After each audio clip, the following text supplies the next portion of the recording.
Serdecznie witam w odcinku 12 playlisty Prometeizm pod tytułem Epilog Prometeizmu. W poprzednim 11 odcinku opowiedziałem o kolejnych muszkieterach popierających ideę prometeizmu.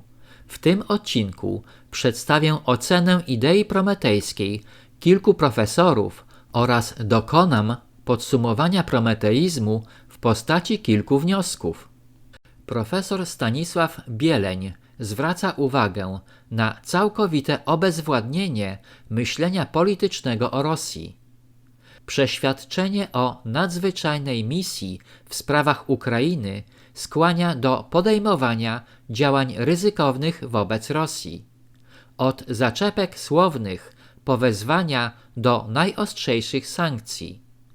Towarzyszy temu przekonanie o swojej moralnej wyższości, ale także takie zjawiska typowe dla polskiej oceny sceny politycznej i medialnej, jak kolektywizacja myślenia, brak kalkulacji zysków i strat, brak diagnozy własnych interesów, poczucie nieomylności, autocenzura poglądów niezgodnych z przekonaniami narzuconymi odgórnie i psychologiczna presja na wszelkiej maści dysydentów. Profesor pisze o wpływie idei prometeizmu na decyzje polityczne podejmowane przez polskie kierownictwo, także przy okazji kryzysu ukraińskiego i wojny, która toczy się w Donbasie. Istotna jest uwaga profesora o stosunku polskich elit do Rosji na czele z moralną wyższością przejawianą wobec tego kraju. Profesor Bieleń stwierdza: można też wnioskować, że wehikułem idei prometejskiej jest nie tylko strach przed Rosją, ale też poczucie przewagi cywilizacyjnej ze strony Polski. W książce znajdujemy wiele wypowiedzi dotyczących polityki naszej elity rządzącej.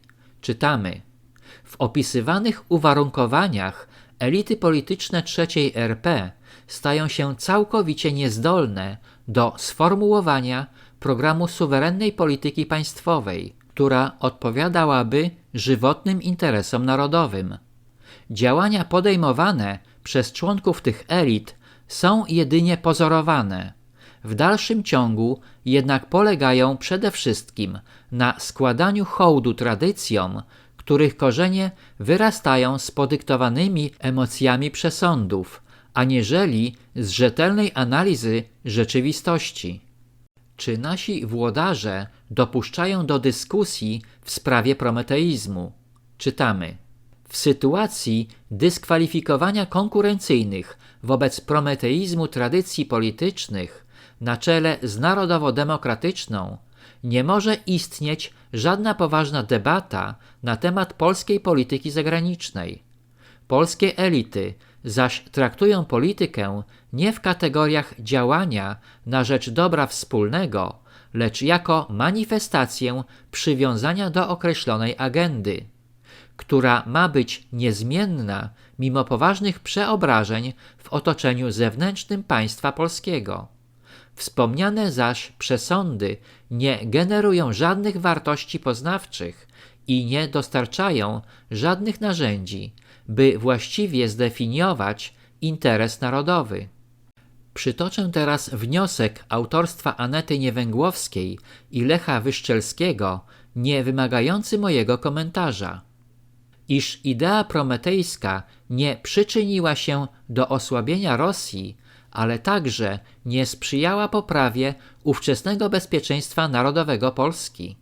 Zaś aktualnie lansowana polityka wschodnia bardziej zasadza się na mrzonkach i iluzjach niż na realnych doświadczeniach i rzetelnej analizie sytuacji na świecie i w Europie. Na zakończenie podam kilka wniosków dotyczących prometeizmu i neoprometeizmu. Wniosek pierwszy. Brak myślenia politycznego elit rządzących, przekonanie o wyższości, nieomylności oraz brak kalkulacji zysków i strat. Wniosek drugi. Istotny wpływ idei prometeizmu na decyzje polityczne podejmowane przez rząd. Wniosek trzeci. Idea prometejska jest napędzana nie tylko strachem przed Rosją, ale również poczuciem wyższości w stosunku do Rosji. Wniosek czwarty. Elity rządzące unikają wszelkich prób debat, a ich polityka nie zmierza do obrony dobra wspólnego. Wniosek piąty. Przesądy hołdowane przez elity polityczne nie mają żadnego pozytywnego wpływu na zdefiniowanie interesu narodowego. Wniosek szósty. Idea prometejska jest zagrożeniem dla bezpieczeństwa narodowego Polski i wcale nie przyczynia się do osłabiania Rosji. No cóż, moi drodzy, wszystkie wnioski wyraźnie wskazują, że prometeizm jest utopijnym, sztucznym tworem skierowanym wyraźnie przeciwko interesom Polski. Prowadzona według założeń prometeizmu polityka naszych włodarzy rodzi podstawowe pytanie: w czyim imieniu oni działają? Idea prometeizmu jest globalnym praniem mózgów, a szczególnie Polaków, którym wmawia się od dziesiątków lat jedynego wroga Rosję i jedynego przyjaciela Stany Zjednoczone, niezależnie od zmieniającego się świata. Ażeby wyzwolić się spod wpływu tych potężnych, obcych manipulatorów, wystarczy przyjąć, że to, co widzimy i słyszymy w tej sprawie, jest tylko iluzją, a prawdę być może ujrzymy dopiero wtedy, kiedy odwrócimy narzuconą nam z góry narrację. Odcinek 12 kończy playlistę Prometeizm, ale biorąc pod uwagę zmienność świata, może być ona kontynuowana w przyszłości.